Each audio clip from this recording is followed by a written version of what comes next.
I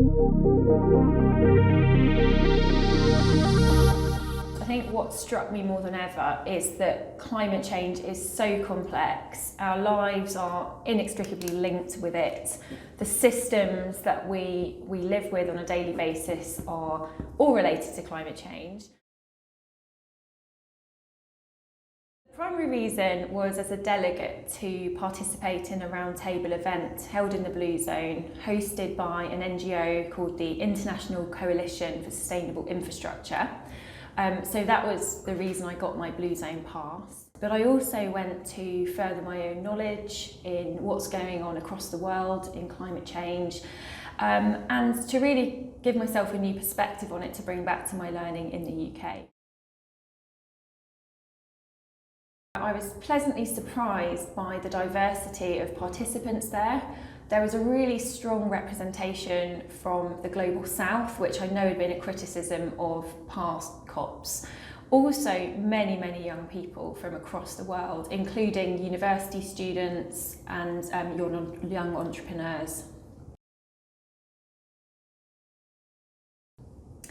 There weren't many planners, and it's actually something I raised with the ICSI who I went with. There was stronger representation from the investment community, lots of management consultants, several engineers, but planners were noticeably absent, which I thought was quite strange and something to be rectified in future. Key themes, obviously one that's been in the press a lot was on loss and damage, and the fact that developed nations really need to pay for the damage that has essentially caused by our economic development over decades, and the fact that climate change is affecting disproportionately the Global South and developing countries. So there was a lot of focus on climate justice. Many of the protests I saw, which were very peaceful, but were all around keeping fossil fuels in the ground and justice for damage that's been done by countries that weren't the most affected. We know what to do to our economic system, the financial institutions, the products. We've just got to get it done, and we have to work together. There was a lot around joining up government money with private sector funding to really catalyse a step change and scale up the technology, the great ideas we've got to make things happen more quickly.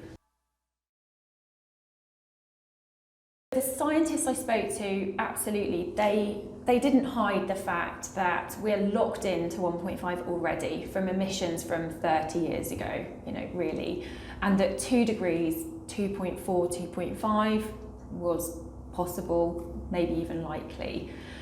I think if anything, that just made me feel that we really don't have time to mess about. We've really got to focus on reducing our emissions, because I think most climate models, even though there's a lot of error in them, say that if we go above that, we're going to start hitting tipping points, ice caps melting, sea rise, changing our ocean circulation, all the things that are, and then the atmospheric circulation. So I just think we don't even want to go there. So it did make me come back with, I guess, just renewed enthusiasm for my day job and for influencing others, if I can, to take this seriously.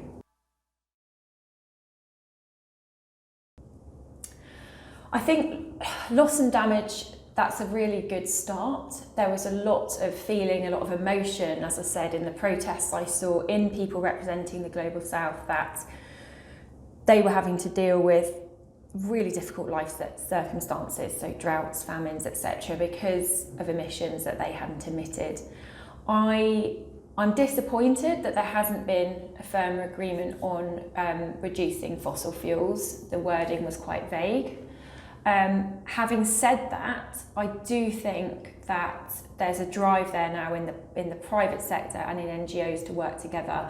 Having seen the amount of enthusiasm, commitment and partnerships that were happening outside of the government negotiations, I think it's going to be an area where the private sector and NGOs take it in their own hands and get ahead of the legislation and the political agreements. That's my hope.